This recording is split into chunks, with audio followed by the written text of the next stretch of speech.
Et on continue pour cette troisième chronique à Salut à toi ce soir et on accueille Marie-Michel qui nous parle du livre Hétéro, l'école, plaidoyer pour une éducation anti-oppressive à la sexualité.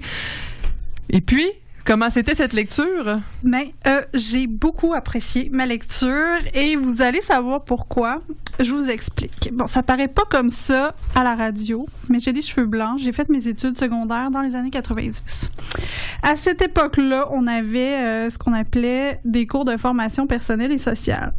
C'était quelques heures par année, un prof mal à l'aise qui nous expliquait comment ne pas. C'est-à-dire comment ne pas perdre notre virginité avec le premier venu, comment ne pas tomber enceinte, comment ne pas attraper d'ITS, comment ne pas mettre le condom tout croche ou comment ne pas oublier de faire un petit peu de préliminaire avant de passer à la véritable relation sexuelle.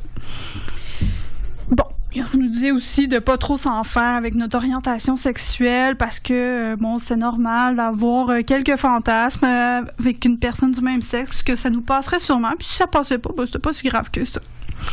Vous me direz, c'était les années 90, on n'était pas très sensibilisés à l'importance du clitoris, ou encore moins au consentement ou aux réalités LGBTQI, on n'oublie pas le I. Puis que maintenant, c'est mieux, que les gens sont ouverts, la société est ouverte et que les jeunes d'aujourd'hui ont une boîte à outils remplie de tout ce qu'ils ont besoin pour répondre à leurs interrogations. Eh bien non, sachez que non. Depuis la réforme Marois et ses compétences transversales, tous les profs doivent donner un peu d'éducation sexuelle, c'est-à-dire que le prof de français pense que c'est le prof d'éducation qui doit le faire, le prof d'éducation pense que c'est le prof d'éthique qui doit le faire, puis finalement, personne ne le fait, ou on en parle très peu. Et puis, tout ce qu'on dit, ou presque, est axé sur l'hétéronormativité. Donc, qu'est-ce que c'est l'hétéronormativité? Ben, grossièrement, ça se traduit parce qu'on considère que la norme, c'est l'hétérosexualité et que tout ce qui y déroge est marginal. C'est aussi considéré que l'espèce humaine est divisée en deux genres bien distincts, les hommes et les femmes, et que ceux-ci répondent à des critères bien spécifiques, tant sur le plan biologique que sociologique. En gros, on nous dit que les filles ont des vagins et que les garçons ont des pénis. Tout ça, cette reconduite des stéréotypes, ça part de bien loin. Bien avant l'école, dès qu'une femme est enceinte, on lui demande la grande question, est-ce que ce sera une fille ou un garçon? Parce qu'on ne veut pas commettre d'impair, on ne veut pas acheter le mauvais jouet ou un pyjama qui serait pas de la bonne couleur, ça serait vraiment terrible. C'est très fort, quand on a des enfants, le savoir garçon-fille. Oui, c'est très, très fort. Difficilement. On s'en sort difficilement, effectivement. Et puis ça se traduit, ça se poursuit dans l'enfance avec encore les vêtements typés, le rose, le mauve, le bleu, le vert, et avec les jouets aussi. C'est pas question qu'on passe le vélo vert de la grande sœur au petit frère qui est rendu assez grand pour le prendre. C'est une belle stratégie marketing des grandes compagnies pour nous faire dépenser, mais ça, on pourrait y revenir. Évidemment, tout le monde n'est pas dupe. Certains parents essaient de soustraire leurs enfants à tout ça. En tout cas, il l'essaie tant bien que mal.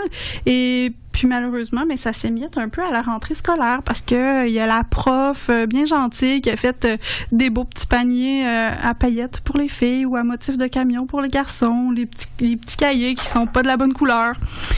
On sait aussi que la cour de récréation, c'est ce qu'on apprend en lisant le livre. Je vous dis ça a l'air de sortir de ma tête, mais ça vient tout du livre de Gabriel Richard.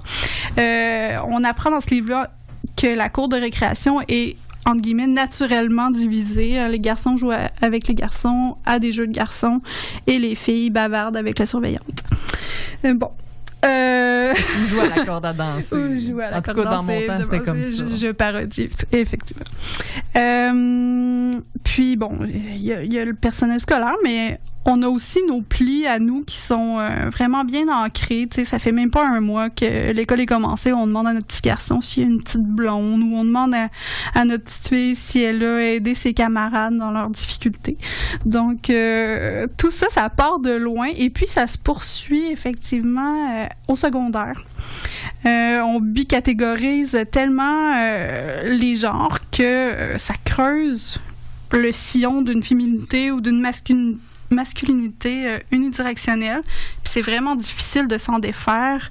Puis ce qui est dommageable, surtout là-dedans, je pense que c'est qu'on passe sous silence tout ce qui rentre pas dans ces deux catégories-là en matière d'identité sexuelle ou d'orientation sexuelle. Donc, quand tu rentres au secondaire, puis tout ce que tu vois ne s'accorde pas à ce que toi, tu penses que tu es, ben c'est vraiment difficile, puis ça peut mener à des conséquences plutôt désastreuses. Tu sais, on pense à des problèmes, justement, d'identité, un retard dans son coming out ou un déni de notre nature profonde. Puis ça, c'est quand on parle des personnes LGBTQI, mais il faut dire aussi que ça touche les personnes hétérosexuelles et cisgenres. Les filles au secondaire deviennent les gestionnaires de la sexualité masculine. Il faut avoir envie, mais pas trop. Il faut être désirable, mais pas vulgaire. Il faut vouloir être pénétré, mais il faut surtout pas tomber enceinte. Puis les garçons, c'est pas mieux. Ils deviennent tributaires d'une sexualité de performance. Puis leur capital de popularité, c'est directement lié à leur pouvoir d'attraction. Bon, vous me direz, c'est pas si pire que ça, c'est un peu anodin, puis, tu sais, c'est pas si mal, puis il y a sûrement de l'espoir, mais effectivement, il y a de l'espoir, Il y a une étude qui a été menée par Emma Reynolds qui dit que 85% des jeunes de 13 à 18 ans, toute identité confondue, considèrent que les gens devraient avoir le droit de choisir leur genre. Donc, tout n'est pas perdu. Les jeunes sont beaucoup plus brillants que nous. Oui, voilà, il y a beaucoup plus d'ouverture, ma foi. Beaucoup plus d'ouverture, puis c'est ce qui m'a sauté au visage quand j'ai lu le livre de Gabrielle Richard.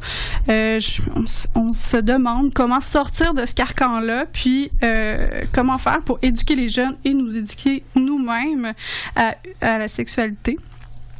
Je pense que pour faire ça, il va falloir mettre le gouvernement au pas, le forcer à se remettre en question son biais hétéronormatif, puis aussi se doter d'une politique claire en matière d'éducation sexuelle. Il y a aussi... il faudrait outiller les profs. Ça part de là. Ça part de là. Effectivement, les profs sont mal outillés, sont mal à l'aise parce qu'ils n'ont pas de formation liée directement à l'éducation sexuelle. Puis, de faire ça, de fonder une vraie pédagogie queer et anti-oppressive, je pense que ça permettrait de nous sortir de tout ça, de laisser de côté les chialeux, les parents qui sont outrés peut-être que leurs enfants soient exposés à toute cette immoralité. Mais oui, il va falloir faire ça, je pense. Puis, c'est ce que j'ai beaucoup apprécié du livre de Gabrielle Richard. Je rappelle le titre. Hétéro l'école. Mon Dieu, j'ai un blanc.